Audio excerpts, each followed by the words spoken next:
말씀은 디모데후서 3장 16절입니다. 그래서 다 감 잡으셨겠죠? 디모데후서 3장 16절 말씀 너무나 잘 알고 있는 말씀이죠. 주제는 성경이고요. 15절부터 17절까지가 한 묶음이라고 볼 수 있고 또 14절도 같이 읽기도 합니다. 이미 전에 우리 제자양육할 때도 벌써 다 여러 번 얘기했고 또 기회가 있을 때 이 말씀으로 설교를 한 적도 기억이 있는데요.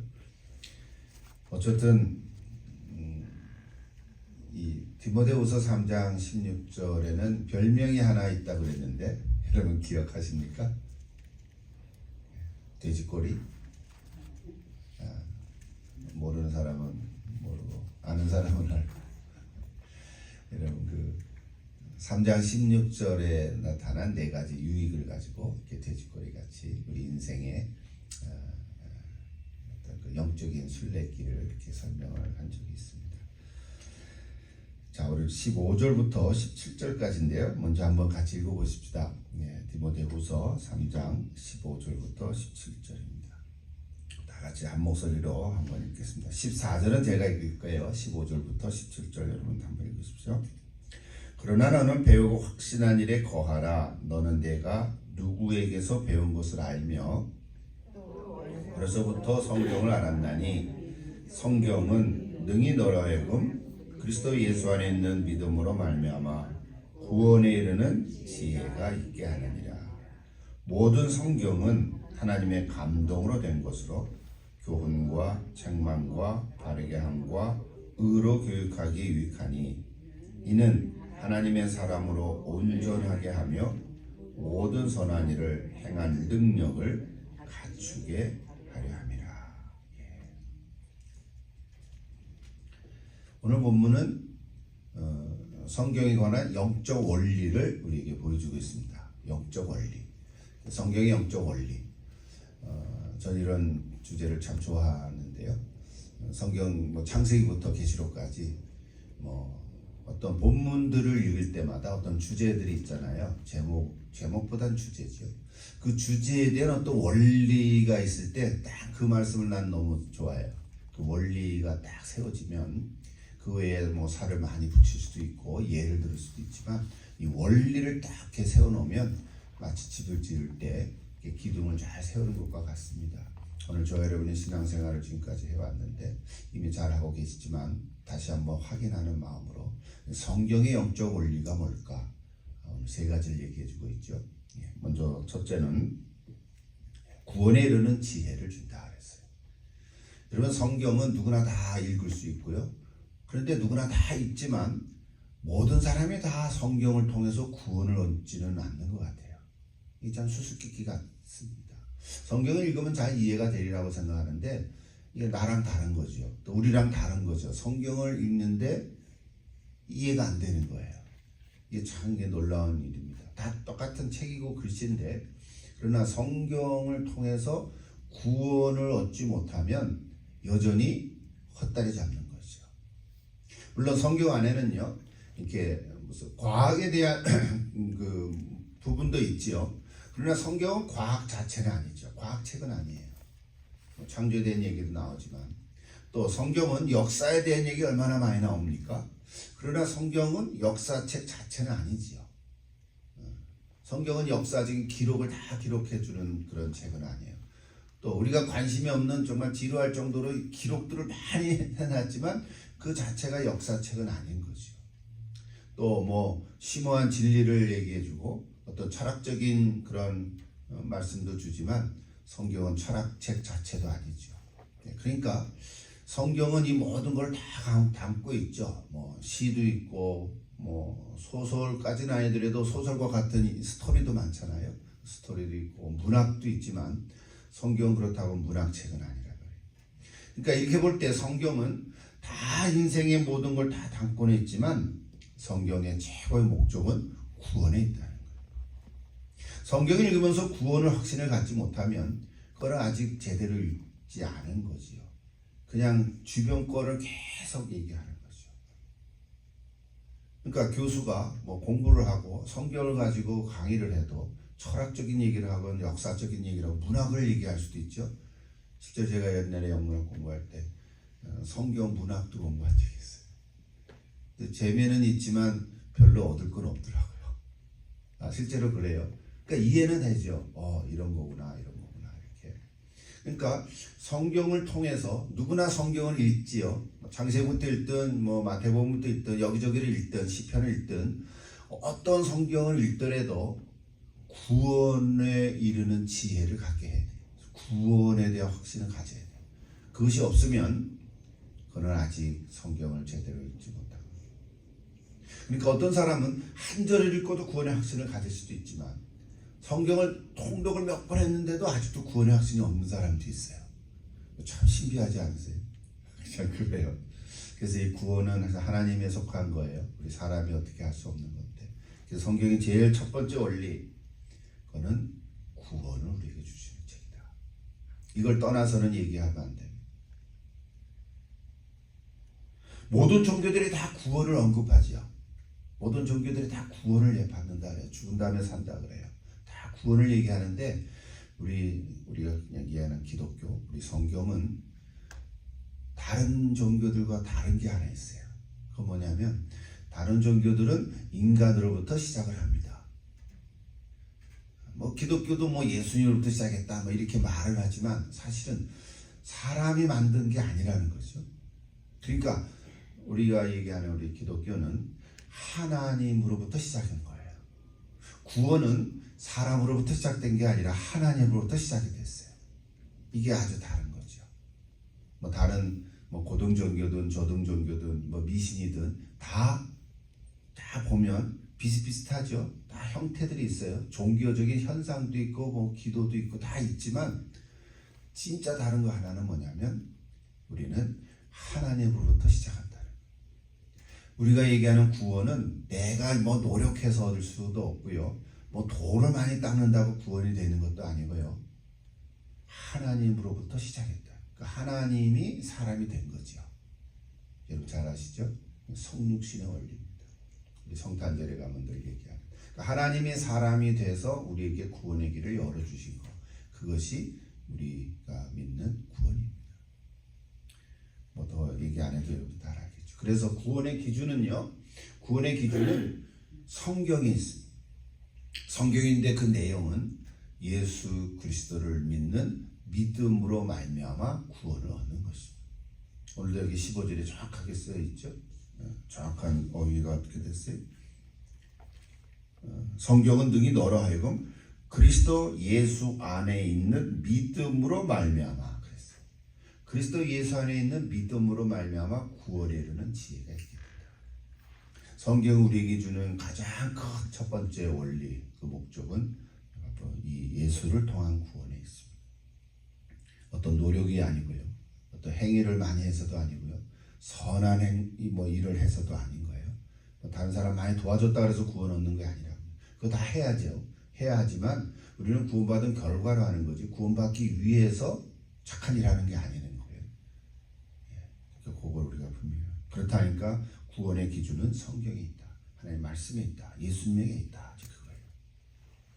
이제 첫 번째 원리를 좀 이렇게 마무리하면서 이거 갖고도 뭐 한 시간 얘기할 수 있잖아요. 이것저것 예를 들어서. 그런데 이제 마무리하면서 여러분 한번 스스로 한번 점검해 보세요. 내가 구원을 받은 증거가 여러분 있지요. 그런데 내가 구원받은 증거 뭐라고 생각하세요? 여러 가지 말할 수 있어요. 뭐 체험을 할 수도 있고, 막 꿈에 예수님 나타났어. 뭐 그런 것도 있을 수 있고, 나 이제 예배를 드리고 있어. 마음이 평안해. 교회 오면 뭐 이런 거 있지만 가장 확실한 근거는 뭐냐면 성경 말씀에 있어요. 그렇다면 여러분 자신이 한번 생각해 보세요. 내가 구원을 받은 성경 구절이 있나요? 뭐 각자 있겠죠. 뭐 당신 예수 믿습니까? 예, 믿습니다. 구원 확신이 있습니까? 있습니다. 혹시 어떤 근거가 있습니까? 글쎄요, 내 어렸을 때 교회 다녔는데. 우리 부모님이 뭐 목사님인데요, 장로님인데요. 아니 그런 거 말고 당신 자신이 내가 구원받았다고 하는 어떤 성경 구절이 있냐 이거죠. 그 구절을 하나로 내가 말할 수 있어야죠, 그렇죠? 뭐 여러분이 다 있는데 또 이렇게 딱 질문하니까 잘 모르겠는데요. 또 너무 많은데요. 많은 건 좋지만 그래도 한두 가지를 딱 말할 수 있는 정도로 여러분이 한번 정리를 해보시면 좋겠어요. 뭐 보통은 요한복음 3장 16절이지만 그거일 수도 있어요. 어떤 사람에게는. 그러나 모든 사람이 다 요한복음 3장 16절 때문에 구원받지는 않아요. 무슨 얘기인지 이해하시죠? 여러분 자신이 내가 정말 예수 믿고 구원받았다. 그 구절이 있는가? 그걸 한번 적용하고 정리하고 한번 돌이켜보면 좋을 것 같습니다. 그리고 하나님께 감사하십시오. 내가 구원을 받은 것에 대해서 하나님께 감사하십시오. 자, 두 번째 원리를 가보십시다. 두 번째 원리는 뭘까요? 16절에 있죠. 자, 16절에는 네 가지 유익을 나와요. 여러분 잘 알죠? 교훈, 책망, 바르게 함, 그리고 의로 교육한다. 이렇게 네 가지 단어가 나오는데 이거는요 전제가 있어요. 아무에게나 다 이 네 가지를 주는 게 아닙니다. 구원받은 자에게 주시는 유익이라고 해요. 그러니까 첫 번째 15절이 통과가 돼야 돼요. 내가 성경을 통해서 구원의 확신을 가진 자에게 성경은 내가 어디를 읽든지 읽는 그 본문을 따라서 내게 교훈도 주고 책망도 하고 바르게 해주고 의로 교육하게 한다는 거예요. 이것이 두 번째 원리입니다. 자, 이것도 하나하나 얘기하려면 시간이 다 부족하겠지만 교훈은 뭐예요? 그러니까 교훈은 글자 그대로 교훈이죠. 우리 인생 살아가는데 교훈을 줍니다. 근데 성경을 통해서 주는 교훈이죠. 어떤 사람은 책을 통해서도 교훈을 얻을 수 있고요. 문학책을 읽으면서도 교훈을 받을 수 있죠. 참 비유적으로 얼마나 좋습니까? 영화를 보면서도 교훈을 얻잖아요, 우리가. 그러니까 다 교훈을 얻는데 오늘은 성경을 통해서 얻는 교훈인 거죠. 이건 어떤 종교나 철학적인 교훈은 아닌 거죠. 지혜를 얻을 수도 있죠. 그러나 성경을 통해서 얻는 교훈의 핵심은 뭡니까? 영적인 유익이죠. 네, 영적인 삶에 대한 교훈을 주는 거죠. 관점이 다른 거예요. 그래서 이거를 제 말로 하면 성경적인 가치관을 세우고 가는 것입니다. 그러니까 여러분이 성경을 이제 읽으면 읽을수록 어떤 사람은 한 번 읽고 또 두 번 읽고 1년에 한 번씩 읽는 분도 계시고 나이만큼 읽으라 그러는데 저는 아직 70번, 69번 못 읽은 것 같기도 하고요. 한번 여러분 해보십시오. 나이만큼 한번 읽어보면 좋겠어요. 어떤 건 100번도 넘게 읽었겠죠. 어떤 부분은 그럴 수는 있어요. 그런 숫자가 중요한 게 아니라 제 말의 포인트는 어떤 말씀을 읽더라도 그 본문이 내게 영적인 교훈을 주는, 그래서 내 인생의 가치관으로 세워가기를 바랍니다. 그것이 첫 번째 주는 유익입니다. 여러분 다 이렇게 되기를 바랍니다. 두 번째는 뭘까요? 책망이죠. 우리는 다 책망을 원치 않습니다. 분명히 내가 잘못했는데도 누가 나를 책망하면 마음은 좀 기분이 나쁩니다. 동의는 하면 돼요. 동의는 하죠. 예, 내가 좀 잘못했네요. 그러면서도 속으로는 그것도 굳이 또 그렇게 얘기하냐 이런 생각이 또 해요. 그죠? 우리 다 인간이 못돼서 그런 건데. 예, 그러니까 책망을 받는다는 건 누구나 좋아하는 사람 하나도 없어요. 어린아이도 안 좋아하고요. 할머니 할아버지도 안 좋아해요. 예, 그러니까 책망은요 분명히 잘못한 증거가 있는데 발뺌하잖아요. 변명하고 제가 제 때문에 그랬다고 이렇게 책임도 전가하고. 이게 왜 그래요? 아담부터 그래서 그래요. 아담이 원흉이야. 사실은 아담이 원흉이야. 제가 잘못했습니다. 그래야 되는데 얘 때문에 그랬어요. 이제 그게 아담부터 그런 거잖아요. 그러니까 어쨌든 책망은 누구나 원치 않는다고요. 분명히 받아도 원치 않아요. 그러니까 하나님이 우리를 책망한 때도 인간이 지가 뭐라고 하나님이 나를 책망하는데 거기에 이렇게 발뺌을 하고 이렇게 대응하냐고요. 잘못했습니다. 이러면 금방 해결이 될 건데 말이죠. 그래서 오늘 책망을 주는 유익이 뭐냐? 그 얘기죠. 우리는 성경을 통해서 특히 구원받은 자에게 주신 유익이에요. 구원받지 않은 자가 성경을 읽다가 어느 부분이 있는데 막 책망해요.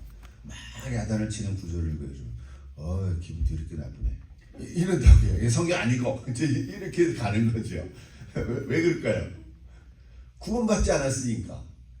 그러면서 성경을 막 비판해 지 마음대로. 하나님 구약을 보니까 막 사람을 막 죽이던데 뭐 까나네까지 죽여. 까나네가 무슨 죄가 있어? 막 이런 식으로 오해하는 거죠. 오해하는 거죠. 그 앞뒤 전체를 모르는 거죠. 왜 하나님이 그 이방 민족의 그 모압과 암몬을 다 이렇게 죽이라고 했는가 하는 앞뒤 얘기 근거가 그 동기를 모르고 그냥 이거 구약의 하나님은 난 싫어 그래서 난 신약만 믿을 거야. 뭐 이런 사람도 있단 말이에요. 그러니까 이게 전체적으로 이 성경에 대한 이해가 없는 사람은 그렇게 돼요. 그러니까 책망에 대한 말씀도 귀한 거예요. 그렇죠? 구원받은 우리들은 하나님이 나를 책망할 때 나를 돌이켜보게 되죠. 내가 또 뭐 하나님 앞에 이미 내가 알고는 있지만 또 모르는 거 있을 수도 있고 또 아는 걸 깨달을 수도 있고 그래요. 그래서 요 얘기가요. 여러 가지 얘기했지만 제가 성경 하나를 인용하고 싶은데 히브리서를 한번 가보세요. 한 몇 절 읽고 싶은데 시간이 많이 지나가지만 히브리서 12장을 한번 가보세요. 히브리서가 바로 그 뒤에 나옵니다. 히브리서 12장을 가보시면 11장은 믿음의 장이고 12장에 가보면 12장 전체 1절부터 13절의 주제가 뭐냐면 하나님께서 주시는 징계라는 단어가 나옵니다. 여기는 책망이라는 단어보다 징계라는 단어가 나오죠. 징계. 그러면서 무슨 얘기를 해요? 6절에 주께서 그 사랑하시는 자를 징계하신다 그랬어요. 여러분의 부모가 자녀가 잘못했을 때 어떻게 해요? 그렇죠. 야단치죠. 잘못한 아이들에 대해서도 야단치지 않는 부모는 좀 이상한 부모죠.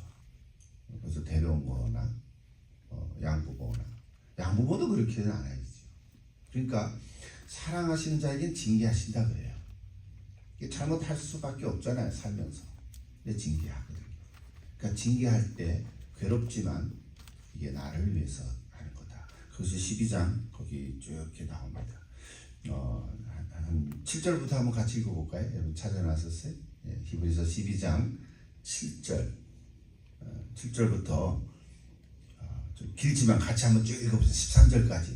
이게 책망에 대한 어떤 본문의 다른 얘기보다 이것을 인용하는 게 더 큰 교훈이 될 것 같아요. 같이 한번 읽읍시다. 7절. 너희가 참음은 징계를 받기 위함이라. 하나님의 아들과 같이 너희를 대우하시나니 어찌 아버지가 징계하지 않는 아들이 있으리요. 징계는 다 받는 것이오늘 너에게 없으면 사생자여 친아들이 아니니라. 우리 육신의 아버지가 우리를 징계하여도 공경하였거든 하물며 모든 영의 아버지께서 더욱 복종하며 살려 하지 않겠느냐. 그들은 잠시 자기의 뜻대로 우리를 징계하였거니와 오직 하나님은 우리의 유익을 위하여 그의 거룩하심에 참여하게 하시느니라. 무릇 징계가 당시에는 즐거워 보이지 않고 슬퍼 보이나 후에 그로 말미암아 연단받은 자들은 의와 평강의 열매를 맺느니라. 그러므로 피곤한 손과 연약한 무릎을 일으켜 세우고 너희 발을 위하여 곧은 길을 만들어 저는 다리로 하여금 어그러지지 않고 고침을 받게 하라. 이 책망의 주제에 대해서 많은 얘기를 할 수 있지만 오늘 히브리서 12장 1절부터 13절의 구절이 너무 되게 정확하게 우리에게 주시는 말씀을 드리겠습니다. 징계의 목적은 뭡니까? 우리를 거룩하게 다시 회복하는 데 있습니다. 그리고 다시 고침을 받게 하는 데 있습니다. 그래서 이게 두 번째 책망은 단어는 참 싫고 기분은 안 좋지만 오히려 책망을 통한 교훈, 유익이 더 크다는 것을 우리는 발견할 수가 있을 것입니다. 누구한테요? 이미 구원받은 자에게. 구원받지 않는 자는요, 이 어떤 하나님과의 그 끈끈한 그 깊은 그 친밀한 관계를 누릴 수가 없습니다. 그래서 구원받은 자에게 주시는 책망, 그것은 오히려 우리에게 더 큰 유익이 될 거라고 믿습니다. 이 말씀을 새기시고 가끔 이렇게 꺼내서 읽으면 좋을 것 같습니다. 세 번째 볼까요? 바르게 함. 바르게 한다는 건 뭐예요? 여기 아까 우리 히브리서에서 얘기했지만 교정하는 거죠. 어그러진 것을 다시 고침받게 하는 거죠. 교정하는, 커렉트하는 거죠. 커렉션. 그렇죠. 책망받은 자를 회복시켜주는 거예요. 이게 참 은혜라고 저는 생각해요. 물론 날마다 책망받으면 안 되겠지. 가끔은 책망받지만 오히려 그걸 감사하게 여기고 회복하게 될 줄로 믿습니다. 얼마나 감사한지.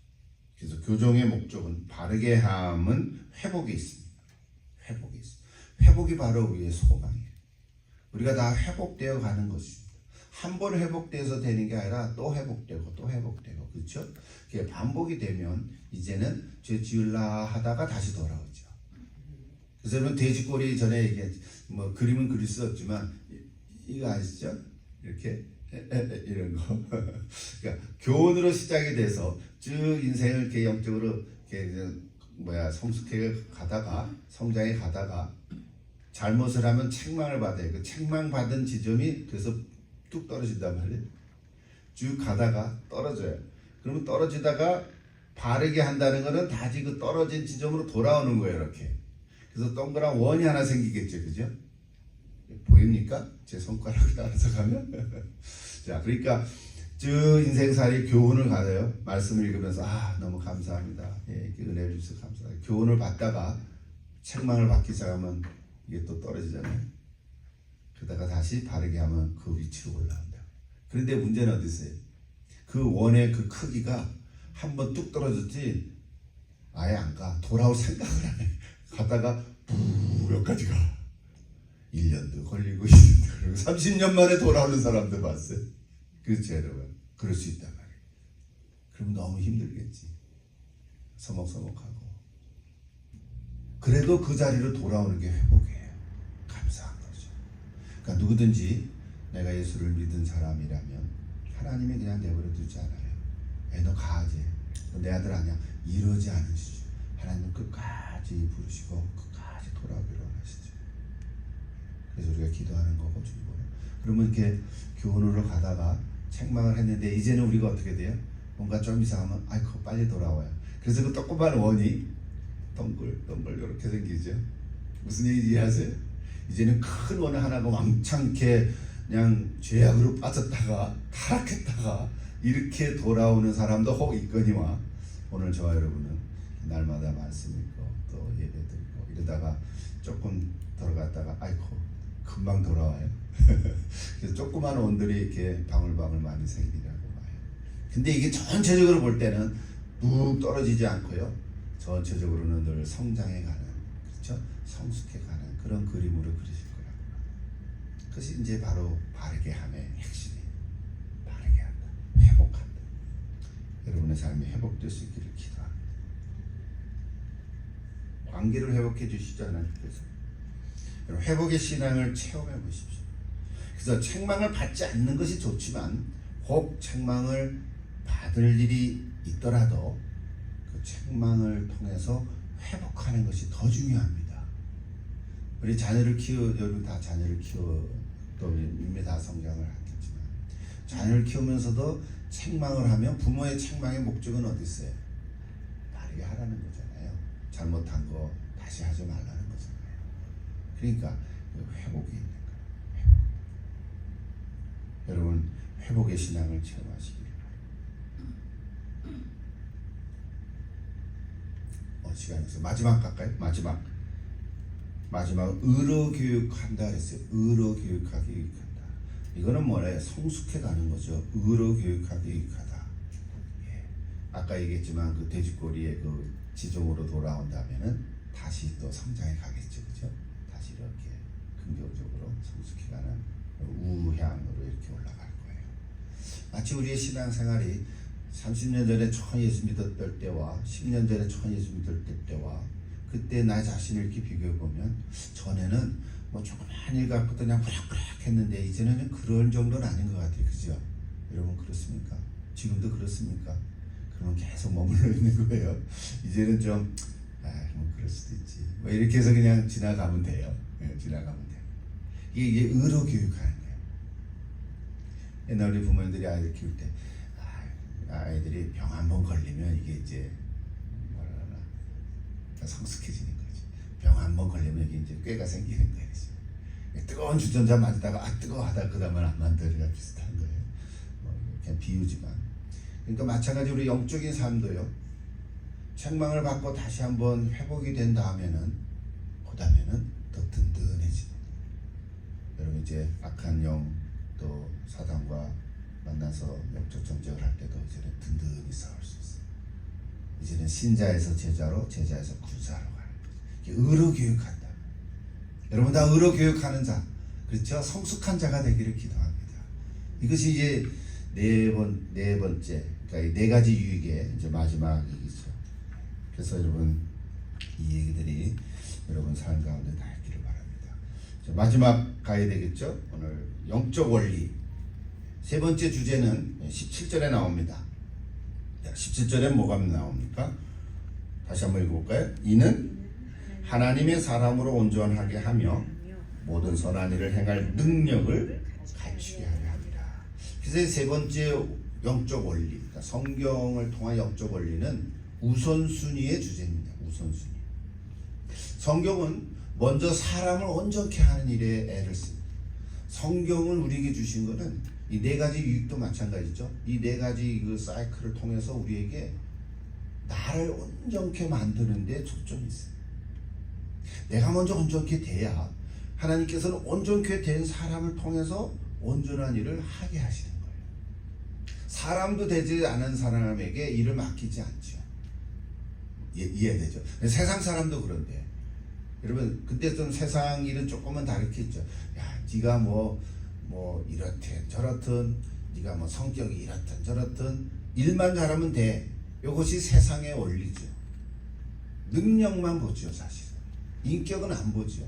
근데 어떤 회사는요 인격을 중요시 여기는 인사과가 있을 수도 있어요. 그죠? 일은 혹 좀 늦더라도 사람이 되는 게 먼저라고 생각할 수도 있어요. 근데 오늘 성경은 우선순위가 사람을 먼저 온전케 하는 데 있어요. 일을 온전케 하는 건 나중 일이에요. 사람을 먼저 온전케 하는 이 우선순위의 원리입니다. 뭐 얘기는 다 했는데 일보다 사람이 먼저입니다. 그래서 사람 하나 만들기 위해서 오랜 세월이 걸립니다. 오랜 세월이 걸리고 일은 뭐 몇 년을 하더라도 뭐 이렇게 될 수도 있죠. 또 일을 하면서도 또 계속해서 또 온전케 되는 거죠. 그래서 여기 온전케 된다는 말을 오해하면 안 돼요. 완전하게 된다는 말이 아니에요. 여기 17절에 보죠. 하나님의 사람으로 온전하게 한다는 말을 완전 무결하게 만드는 게 아니고요. 영어로 보면 더 훨씬 더 좋은데요. 우리 말씀도 있어요. 선한 일을 행할 능력을 갖추게 한다는 거죠. equip이라는 단어를 썼습니다. equip for every good work 이렇게 썼습니다. 그러니까 일은 혹 뭐 못할 수도 있고 또 더질 수도 있고 뭐 그렇다 하더라도 사람이 온전케 되어지는 그 준비를 갖추는 것, 이것이 성경이 우리에게 주시는 세 번째 원리. 구원받은 여러분 다 구원받으셨죠? 첫 번째 원리는 통과하지 않았나요? 아직도 없는 분이 있으세요? 그것부터 시작하셔야 돼. 성경이 읽는 게 아니라 성경을 읽으면서 내가 좀 구원받았나? 그거 확인하셔야 돼. 그거 먼저 돼야 그 다음에 성경을 어디서 읽든지 네 가지 유익을 얻게 되고요. 그래서 네 가지 유익을 얻는 목적은, 그러니까 이 목적은 나를 온전케 만들어 가시게 하는 것입니다. 이 세 가지 원적 원리. 오늘 특별히 김근진 권사님의 중보기도 시간인데 권사님이 이렇게 되어 있으기를 기도합니다. 권사님들 이렇게 뭐 말씀이 많지 않지만 심지가 굳으시는 분인 것 같아요. 저랬다 하시는 것 같아요. 여러분 보시기에도 그렇죠. 자, 심지가 이렇게 지금까지 잘해오셨지만 다시 한번 오늘 디모데후서 3장의 말씀을 통해서 권사님뿐만 아니라 모두에게 저에게도 해당되고 여러분에게도 해당되고, 그래서 앞으로도 계속 말씀을 날마다 읽어갈 텐데 이 말씀의 영적인 원리 세 가지를 꼭 기억하시고 그리고 온전케 될 수 있기를 기도하고 축복합니다. 같이 한번 기도하겠습니다.